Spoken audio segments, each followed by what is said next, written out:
It's here, January 17th, the dreaded day where many Americans give up on their New Year's resolutions, and there's even a name for it, National Ditch Your Resolutions Day. But don't be too quick to give up on your goals just yet. I asked Lifetime trainer Julie Brown for some tips tonight on how to persist. Julie, thanks again for joining us, and Happy New Year, if we can still say that at this point. What would be your top tip for how we can better ourselves and better follow our resolutions this year? The most important thing is to start small, choosing ideally one positive action to get you going in the right direction. And when you do that, you've got to find some accountability to keep you on track. Whether that's someone in your community, a personal trainer, a family member, a friend, you've got to let somebody else in on the action so that you're not doing it alone.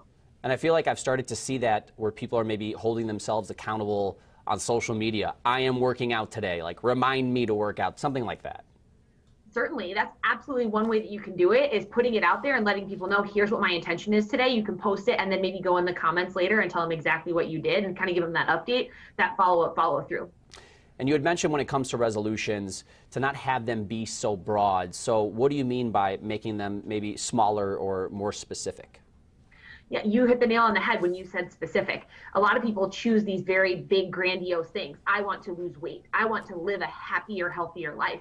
Well, those are great, but they don't really tell you exactly what you should be doing to achieve that goal. So you want to be more minute or specific with those. I want to lose 25 pounds this year, or I want to meditate for 5 minutes each day. Those give you finite amounts of time or very specific goals that you're working towards, and you know you can check the box if you've done or not done that in the time frame that you've given yourself.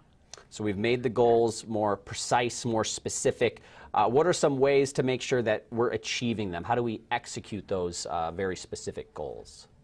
Well, you definitely want to make sure that you're carving out that time each and every day, just like you mentioned before, whether that's creating that social media accountability, but more importantly, putting it in your calendar and sticking to it. Many of us are good about keeping doctor's appointments, but we don't necessarily keep the same type of rigor with those appointments we schedule with ourselves. We've got to treat them with the same intensity and intention there.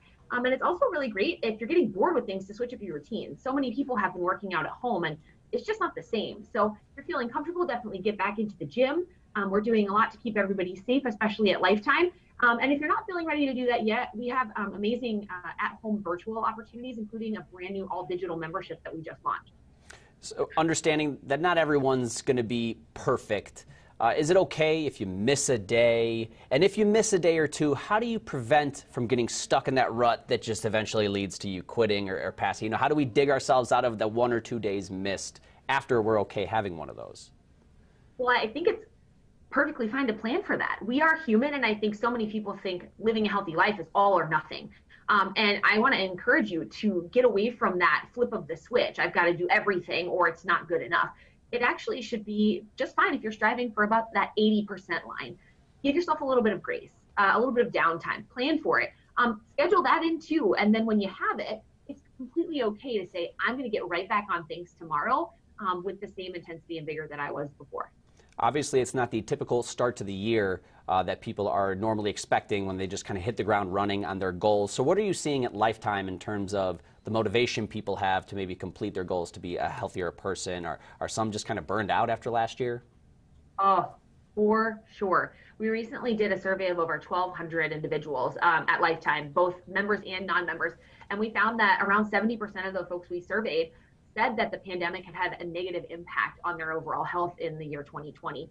On the bright side of that, however, of that same group of respondents, roughly 80% of them said they were more enthusiastic than ever before about adopting healthier lifestyle patterns in 2021. So that's super encouraging to us and hopefully to everybody else who's hearing that and that they're feeling the same way. Is there a place through Lifetime, whether it be the website, where people kind of can look up some of this advice and maybe remind themselves of some of the things you just mentioned? Absolutely. We've got some great information on the singular habits that we're looking to help people with commitmentday.com. And then you can always find fantastic options about everything that's going on at Lifetime, including our new digital membership at lifetime.life. All right, Julie, well, thank you again for joining us. These tips seem like they should keep people on track. So let's just hope that things change for the better here in 2021. Thanks again for joining us. You bet. My pleasure. You'll find more advice on sticking with your resolutions at WCCO.com.